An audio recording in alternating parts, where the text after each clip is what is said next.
अस्सलाम वालेकुम जी। आज एक इम्पॉर्टेंट डेवलपमेंट है। उस इम्पॉर्टेंट के बड़े दूररस उस डेवलपमेंट के बड़े दूररस असरात हैं, तो मैंने कहा उसके ऊपर ज़रा थोड़ी सी याद दहानी करवाई जाए और अपग्रेड किया जाए। देखिए, नकवी बरादरान जो हैं, आरिफ नकवी साहब जो हैं, उसके वो हैं मतलब बड़ा चेहरा है, लेकिन ये पाकिस्तान की बैंकिंग इंडस्ट्री के अंदर बहुत जल्दी से राइज़ किया इन्होंने और बहुत ज़्यादा राइज़ किया। फिर वो जो कहते हैं ना, वो पानी के अंदर जो आइटम ज़्यादा एनर्जी गेन कर लेता है तो वो सतह आब से निकल जाता है। तो ये सतह आब से निकल गए। एक भाई कराची स्टॉक एक्सचेंज को हेड कर रहा था और दूसरा भाई जो था वो अबराज में था, दुबई में। अबराज एक कंपनी बनाई जी जाके आरिफ नकवी साहब ने, और उसके अंदर इस खित्ते के हर मुल्क से जो था वो अंडरवर्ल्ड का पैसा आया। दाऊद इब्राहिम के बारे में भी इल्ज़ाम है जी कि उनका पैसा भी अबराज के अंदर आया, लेकिन ये इल्ज़ाम उस वक्त सामने आया जब बाकी इंडियन से अपना पैसा वहाँ से निकलवाना मकसूद था। अबराज कैपिटल बहुत बड़ी कंपनी थी। आखिरी जो उसकी वर्थ जो है वो लगाई गई वो तकरीबन 14 अरब डॉलर उसकी मालियत थी। यूएई के और वहाँ की रियासतों के बहुत सारे पेंशन फंड इसके अंडर मैनेज थे, और ये खबर हुआ करती थी कि अबराज कैपिटल किसी मुल्क के अंदर इन्वेस्टमेंट करने लगी है। ये सरमायाकारी की एक कंपनी थी। लोग इसको पैसे देते थे, ये सरमायाकारी करते थे और लोगों को प्रॉफिट कमा के वापस देते थे। आरिफ नकवी साहब का तूती जो है वो बोल रहा था दुनिया भर में, और इस खित्ते में ख़ास तौर पे बोलता था, और इनकी शोहरत इतनी ज़बरदस्त थी कि बिल्ला गेटा वाला जो है ना, अपने बिल गेट साहब, हाँ, बिल्ला गेटा वाला जो है उसने भी अपना 1 अरब डॉलर जो है वो इनको सरमायाकारी के तौर पे दिया।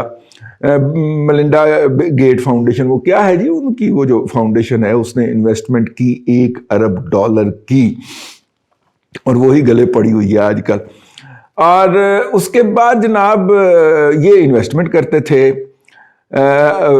ये उसके एडवाइज़र थे जी, शौकत खानम के एडवाइज़र हुआ करते थे इन्वेस्टमेंट के हवाले से। अब आप कहेंगे कि बड़ी खबर क्यों है? बड़ी खबर इसलिए है कि ये वो क्लू है, ये वो तोता है जिसमें इमरान खान की पूरी मनी लॉन्ड्रिंग की और मनी साइफनिंग की और पैसे गसब करने की जो दास्तान है वो इस तोते के पास है, इसके पास छुपी हुई है। मैं उसकी आपको एक ताज़ा सी छोटी सी मिसाल, वन सेक्लूडेड एग्जाम्पल देता हूँ। ख्वाजा आसिफ साहब जो हैं, उन्होंने अदालत के अंदर एक केस कर रखा है। केस ये है कि एक बहुत बड़ी रकम जो है वो शौकत खानम ने इन्वेस्ट की एक ऑफशोर कंपनी के अंदर, और ऑफशोर कंपनी के अंदर वो सारी रकम डूब गई। शौकत खानम की मैनेजमेंट कहती है जी हमने उस रकम को पहले ही हेज कर लिया हुआ था, लिहाजा वो हमारी रकम डूबी नहीं। हेज का मतलब है इंश्योरेंस हासिल कर ली थी, हमारी रकम नहीं डूबी जी। वो उधर लॉस हुआ तो हमें उस हेजिंग से वो रकम वापस मिल गई। अब होता क्या है, 1 साल के अंदर 38 मिलियन डॉलर से ज्यादा, 380 मिलियन डॉलर, 38 करोड़ डॉलर कह लें आप उसको, 38 करोड़ डॉलर को आप ज़रब तफरीक कर लीजिएगा कितने अरब होते हैं। ये कॉर्पोरेट सोशल रिस्पॉन्सिबिलिटी के तहत अबराज कैपिटल शौकत खानम को डोनेट करती है। ठीक हो गया। शौकत, 1 साल की मिसाल दे रहा हूं जो अपने ख्वाजा आसिफ साहब लेके गए हुए अदालत के अंदर। शौकत खानम वो पैसे उठा के एज ए डोनर्स फंड एक ऑफशोर कंपनी के अंदर, बेनामी कंपनी के अंदर इन्वेस्ट करती है कि जनाब इतना रिटर्न मिलेगा। वो कंपनी डूब जाती है, लेकिन आरिफ नकवी साहब जो कि शौकत खानम के इन्वेस्टमेंट एडवाइजर भी हैं, वो उन्होंने उसको हेज किया होता है, यानी उसकी इंश्योरेंस करवाई होती है। वो रकम डूब जाती है, शौकत खानम को उसके रकम वापस मिल जाती है, लेकिन वो कंपनी जो है वो डूबने के बाद लिक्विडेट हो जाती है। तो कंपनी की तो यारानी नहीं है इसी। और इस तरह की बेशुमार एग्जाम्पलें हैं। इसको कहते हैं टेक्निकल मनी लॉन्ड्रिंग। और ये जो अकाउंट खुलने के ऊपर तकलीफ हो रही है ना, स्टे पे स्टे लिए जा रहे हैं, उसकी बुनियादी वजह यह है कि इस तरह की सैकड़ों एग्जाम्पल्स हैं। इस तरह की अगर हजारों नहीं है तो सैकड़ों मिसालें हैं, सैकड़ों एग्जाम्पल्स हैं कि जनाब किस तरह इसको एक इंस्ट्रूमेंट, शौकत खानम ट्रस्ट को एक इंस्ट्रूमेंट के तौर पर इस्तेमाल किया जा रहा था। अब ون فائن مارننگ جو ہے وہ انڈین ڈیسائیڈ کرتے ہیں کہ ہم خود اتنے جوگے ہو گئے ہیں کہ ہم دبئی میں آ کے اپنی انویسٹمنٹ کمپنیاں، اب تو ہم فراڈ بھی کرنا شروع ہو گئے ہیں وہاں پہ، میڈیکل والا فراڈ، تو ہم نے یہ جو ہے پاکستانی جو ہے عارف نقوی اس کو کیوں آگے لگایا ہوا ہے، تو لہٰذا وہ اپنے پیسے کال کرتے ہیں، تو ایک کال آتی ہے تو اس کے بعد پھر وہ ہاؤس آف کارڈ کی طرح گرنا شروع ہو جاتا ہے۔ کمپنی کے اگر اوپر رن ہو جائے، جو بھی انویسٹمنٹ یا سرمایہ کی کمپنی ہوتی ہے، تو وہ سسٹین نہیں کر سکتی۔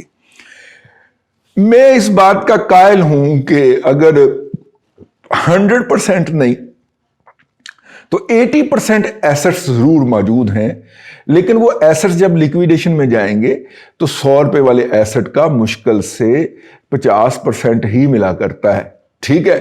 تو یوں بہت سارے لوگوں کو بہت سارے لاسز بیئر کرنا پڑیں گے۔ عارف صاحب نقوی صاحب جو ہے، جب یہ کمپنی لیکویڈیشن میں جاتی ہے، دیوالیہ ہوتی ہے اور تحلیل کی طرف گامزن ہوتی ہے، تو سب سے پہلے تو ان کو متحدہ عرب امارات کی ریاستیں پکڑ لیتی ہیں اور ان کو کہتی ہیں کہ ہمارے تو پینشنرز کے فنڈ تھے بہن، وہ کٹو، اور وہ جو دبئی میں موجود تھا سارا اس کو قبضہ کر لیتی ہیں۔ امریکی کہتے ہیں وہ شو شے ہو، ٹھیک ہے، ساڑھے پیسے بھی گئے سر، امریکی آتے ہیں اور وہ سارا اس میں سے لے جاتے ہیں، اور جس میں سے ایک وہ تاریخی قسم کی ای میل نکالی جاتی ہے کہ جناب نواز شریف کے کلیگ کو اتنے پیسے دینے پڑیں گے یہ کام کروانے کے لیے، یاد ہے نا؟ ہاں، اور اس کا وہ بنایا جاتا ہے، ہاں، تو اپنا نواز شریف کے ایک کلیگ کو دینے پڑ سکتے ہیں، تو انہوں نے ثابت کر دیا کہ جی دیے تھے، ٹھیک ہے؟ وہ جہاں ٹرانزیکشن پڑیاں گئی، کمپنیاں لیکویڈیٹ ہوئی، وہ کوئی حساب نہیں، وہ ذکر نہ کرے۔ یہ وہی بات ہے کہ چور چور کا شور مچا کے واردات ڈالنے، اور میرا وہ تاریخی فکرہ کہ لمحہ موجود میں جو جرم یہ کر رہے ہوتے ہیں اس کا الزام دوسروں پہ لگا رہے ہوتے ہیں، ابھی انڈیا میں ان کے اثاثے نکلنے ہیں، یہ میری بات نوٹ کی جائے، ابھی انڈیا میں ان کے اثاثے نکلنے ہیں، ان کی سرمایہ کاریاں نکلتی ہیں، یہ میری بات نوٹ کر لی جائے، کیونکہ اس کا الزام انہوں نے دوسروں پہ لگا رکھا ہے۔ تو یہ بات روز روشن کی طرح یہاں ہے کہ عمران خان اور اس کے سرپرستوں کے ایسٹس ہیں انڈیا میں، کیونکہ اس کا الزام یہ دوسروں پہ لگا چکے ہیں۔ ہیونگ سیڈ دیٹ، یہ جملہ مترجم تھا، واپس آتے ہیں۔ اب جناب ہوتا کیا ہے؟ ہوتا یہ ہے کہ جب وہ رن ہوتا ہے تو سارے لوگ اپنے پیسے مانگنا شروع کر دیتے ہیں۔ سب تو پہلے عارف نقوی صاحب کو یو اے ای قابو کرتا ہے، اور وہ 6-7 ماہ 8 ماہ جو ہے وہ یو اے ای کی جیل میں رہتے ہیں، اور پھر وہاں سے وہ اپنے ایسٹس اکاؤنٹ سیدھے ویدھے کر کے اور وہ کہتے ہیں کہ ٹھیک ہے باہر، اور اس کے بعد ان دی مین وائل کے امریکن بھی آ کے سارا ڈیٹا اٹھا کے لے جاتے ہیں، اور امریکن جب دیکھتے ہیں کہ یہ کیا کیا کر رہا ہے، وہ کہنے نے بندہ خانو چاہیے، ٹھیک ہے، اور یہ تو پورا انڈر ورلڈ کا سرمایہ لے کے چل رہا ہے، وہ بندے کے پیچھے پڑ گئے، بندہ دیو تسی یہ کو ایک انویسٹیگیشن ہوئے گی، ایک پانجا لگے گا، انہوں تے پتہ نہیں کیڑے کیڑے پورے علاقے کے اندر آپریٹو جو ہیں وہ ہمیں بتائے گا۔ اب وہ بندہ چونکہ برطانوی نیشنل ہے اور برطانیہ کا پاسپورٹ ہے اس کے پاس، اور بندہ اتنا امپورٹنٹ ہے کہ اگر اس کی کمپنی دیوالیہ نہ ہوتی عمران خان کے اقتدار میں آنے سے عین پہلے، اس نے پاکستان کا فنانس منسٹر یا گورنر اسٹیٹ بینک ہونا تھا۔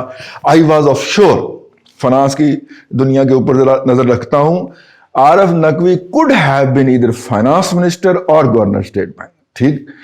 خیر جناب، عارف نقوی صاحب چلے جاتے ہیں لندن، امریکی کہتے ہیں بندہ سانو دیو، ٹھیک ہے، وہ جناب لندن کی عدالت میں چلے گئے، اور لندن کی عدالت میں جا کے انہوں نے کہا ہے کہ جناب امریکہ کی عدالتوں کے اندر بڑے جوئیں ہوتی ہیں اور بڑے کھٹمل ہوتے ہیں ان کے بیڈ کے اندر، اور وہ وہاں پہ کالے حبشی ہوتے ہیں، وہ انہوں نے جناب جیلوں کے گارڈ رکھے ہوتے ہیں، وہ تو کٹتے ہی بڑا ہیں، تو لہٰذا مجھے وہاں پہ نہ بھیجا جائے اور مجھے یہیں پہ جو ہے وہ رکھ لیا جائے۔ اب مسئلہ یہ ہے کہ اس سے عین پہلے وہ جو وکی لیگ والا سوانج کی نا ہے جی اس کا، ہاں وہ جو ہے اس کا کیس ان کی برطانوی عدالت ایکسپٹ کر چکی ہے کہ اس کو امریکہ کے حوالے نہیں کرنا، لیکن عین اس کے فوراً بعد جولین اسانج کو امریکہ کے حوالے نہ کرنے کا فیصلہ جس برطانوی عدالت نے دیا تھا، اسی کے ایک جج نے کہا کہ نہیں اینو حوالے کرو۔ اچھا، عارف نقوی صاحب جو ہیں وہ بار بار یہ کہتے ہیں کہ جی ایتھے کیس کر لو، امریکی جو ہے نا انہوں نے کیس نہیں کرنا، انہوں نے بیسیکلی ان کو ڈیکوڈ کرنا ہے، ڈی بریف کرنا ہے، ان سے انفارمیشن نکلوانی ہے انہوں نے، ٹھیک ہے، کہ انڈر ورلڈ کے کس दाऊद इब्राहिम के पैसे तुमने लिए हुए थे और इन्वेस्ट किए हुए थे, उन्होंने ये निकलवाना है डाटा, इसलिए उन्हें आरिफ नकवी साहब चाहिए। अब आरिफ नकवी साहब जो हैं उन्होंने वहां पे केस हारा है और यूथियों ने क्या किया, उसको फौरन डिसोन कर दिया और नवाज शरीफ के साथ आरिफ नकवी की। भाई उस वक्त तो आरिफ नकवी जो होता था उसके लिए किसी भी प्राइम मिनिस्टर या प्रेसिडेंट से मिलना जो है ये कोई बड़ी बात ही नहीं होती थी। वो एक लेटर कहता था कि मैं कॉल ऑन करना चाहता हूं तो वो कहता था वेलकम। इतना बड़ा फंड चला रहा था इस खित्ते के अंदर और उस फंड में और पाकिस्तान के अंदर वो बड़ी सरमायाकारी कर रहा था। एक हॉस्पिटल की एक चेन बना रहा था जो कि कम अज़ कम भी फर्स्ट क्लास 5 स्टार हॉस्पिटल्स की एक चेन थी। लाहौर वाला हॉस्पिटल ये मेरे घर से 2-3 किलोमीटर दूर ही है, वहाँ पे कंस्ट्रक्ट हो रहा था और बड़ा ग्रैंडियर हॉस्पिटल था। लाहौर का सबसे बड़ा जो था वो 5 स्टार हॉस्पिटल होता और जितने डॉक्टर्स को उन्होंने एंगेज किया और जिन रेट्स पे किया और उन्होंने लाहौर के पूरी डॉक्टर फर्टर्निटी के अंदर एक दफ़ा तरहली मचा दी थी, ठीक है। लेकिन वो बेल मंडे नहीं चढ़ सकी, बवजू नहीं चढ़ सकी क्योंकि दरमियान में वो रन हो गया कंपनी के ऊपर और कंपनी जो है वो तहलील चली गई, दिवालिया हो गई। अब बरतानवी अदालत ने कहा है जी कि इनको हवाले किया जाए। आरिफ नकवी साहब के पास हैं ऑप्शंस हैं, अभी वो हाई कोर्ट में अपील कर सकते हैं, फिर सुप्रीम कोर्ट जा सकते हैं। अगर वहाँ के अदालती मामलात को देखा जाए तो 5 से 6 साल तो बड़े लग सकते हैं। जो उनके खिलाफ इल्ज़ामात हैं अमेरिका के अंदर या अमेरिका के अंदर बिल गेटा लगाए हैं उसके तहत वो कम से कम 217 साल उनको कैद की सज़ा हो सकती है। मौत तो वहाँ पे नहीं है तो इसलिए कैद की सज़ा उनको 217 साल की हो सकती है। इतने बड़े बड़े क्राइम्स हैं। इस सब के बावजूद आरिफ नकवी के करैक्टर असैसिनेशन के खिलाफ आज जब यूथ, मैंने ये वीलॉग नहीं करना था उसके बाद करने बैठा हूँ, जब यूथिया मीडिया और siyaasat.pk जैसे उनके जो माउथ ऑर्गन है उन्होंने जब आरिफ नकवी की करैक्टर असैसिनेशन शुरू की तो मैंने कहा मैं आपको याद दिलाता चलूँ, ये जिस शख्स को इस्तेमाल करता है जिसका नाम इमरान खान है उसके साथ करता बहुत बुरी है और Arif Naqvi is one of the prime example. और कल जब वो खातून जो है वो क्या नाम है जी उसका, वो जो हर प्रोग्राम में बैठी होती है जिसका नाम वो रिहाम खान की किताब में भी आया है, जब उसने ये कहा कि चूंकि आरिफ नकवी को अमेरिका के हवाले करने का आर्डर आ गया है तो नवाज शरीफ को भी वहाँ पे अमेरिका में हवाले करने की जनाब वो तो हो सकता है। तो उनकी अकल के ऊपर तो मातम करने को दिल किया ही किया और उन कारपोरेट के लोगों के ऊपर रहम आया जिनको ये खातून तरबियत देती होगी। लेकिन आप अंदाजा करें वो इनसाइड आउट यूथिया था। शौकत खानम के लिए उसकी खिदमात और शौकत खानम के अकाउंट्स के जरिए जो मनी लॉन्ड्रिंग हुई है उसके लिए उसकी एक्टिविटीज जो हैं वो एक फिक्रा बोल रहे तो इमरान खान जो है वो पूरी दुनिया के अंदर वांटेड हो जाएगा।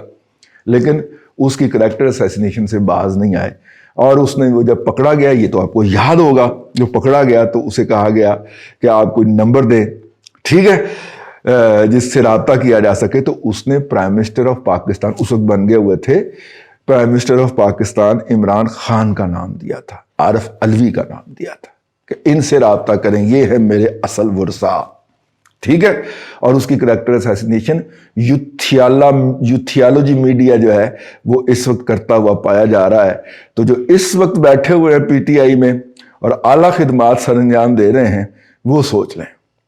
उस दिनों हमारे एक जानने वाले जो शौकत खानम में आला ओहदे पे फायद थे, कैंसर के बहुत बड़े डॉक्टर थे, 12 लाख रुपए से ज़्यादा तनख्वाह ले रहे थे, उन्होंने इसलिए रिज़ाइन कर दिया कि उसके वालिद जो कि उस्ताद थे, एक यूनिवर्सिटी के वाइस चांसलर थे, उनको जब बेगुनाह गिरफ्तार किया गया तो वो उनके पास गए वज़ीर आज़म इमरान खान के पास और उन्होंने कहा कि आप मुझे जानते हैं, आप मुझे 50 लाख रुपए की नौकरी छुड़वा के ऑस्ट्रेलिया से लाए थे, ठीक है, और मैंने सिर्फ आपकी मोहब्बत में 12 लाख रुपए कबूल किए यहाँ पे, और आपको पता है कि मेरा बाप बेगुनाह है।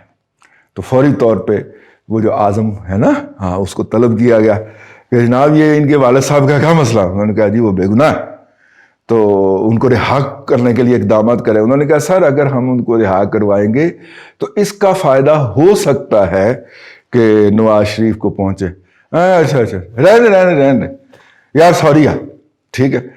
وہ ڈاکٹر صاحب جو ہیں جی وہ آج کل سعودیہ میں ہوتے ہیں، انہوں نے آ کے ریزائن منہ پہ مارا انتظامیہ کا، گیٹ پہ ریزائن دے کے آ گئے جناب، تاڑی ایسی تیزی تسی اتنے گھٹیا لوگ، اور وہ چلے گئے اور ماشاءاللہ اتنے ہی پیسوں پہ گئے، مطلب اسی رینج میں 50 پلس مائنس کے اندر، دنیا کے اندر چند ایک ڈاکٹرز میں ان کا شمار ہوتا ہے کینسر کے حوالے سے، ٹھیک ہے، تو وہ تو چلے گئے۔ اس طرح کے لوگ جن کی آنکھیں کھلتی جا رہی ہیں وہ تو جا رہے ہیں، جو بیٹھے ہوئے وہ اپنا انجام سوچ لیں۔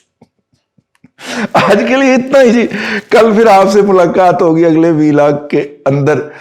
آپ ہمیں اگر فیڈ بیک دینا چاہیں تو دیکھیے ہمارا ای میل ایڈریس ہے، ہمارے فیس بک پیج کو ضرور لائک کیجیے گا۔ اللہ آپ کو آسانیاں عطا کرے اور آسانیاں خلق خدا میں تقسیم کرنے کی توفیق عطا کرے۔